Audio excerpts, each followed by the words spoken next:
votes are still being counted in Israel's parliamentary election, but indications so far show a majority for former Prime Minister Benjamin Netanyahu's Likud party and his far-right allies that could be poised to form the country's most right-wing government.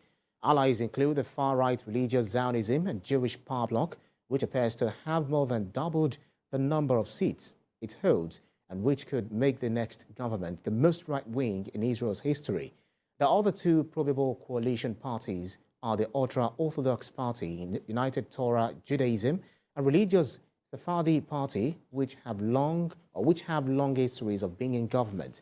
Both have traditionally sought support for their own communities and worked to keep control of Israel's religious establishment. Meanwhile, President Joe Biden has delivered a speech condemning political violence.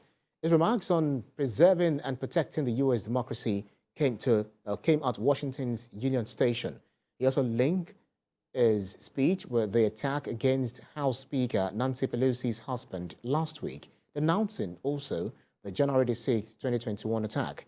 The speech came with less than a week to go until the midterm elections scheduled for Tuesday next week. Even before January the 6th, we saw election officials and election workers in a number of states subject to menacing calls, physical threats, even threats to their very lives. In Georgia, for example, the Republican Secretary of State and his family were subjected to death threats because he refused to break the law and give in to the defeated president's demand, just find him 11,780 votes. Just find me 11,780 votes. Election workers like Shay Moss and her mother Ruby Freeman were harassed and threatened just because they had the courage to do their job and stand up for the truth, to stand up for our democracy.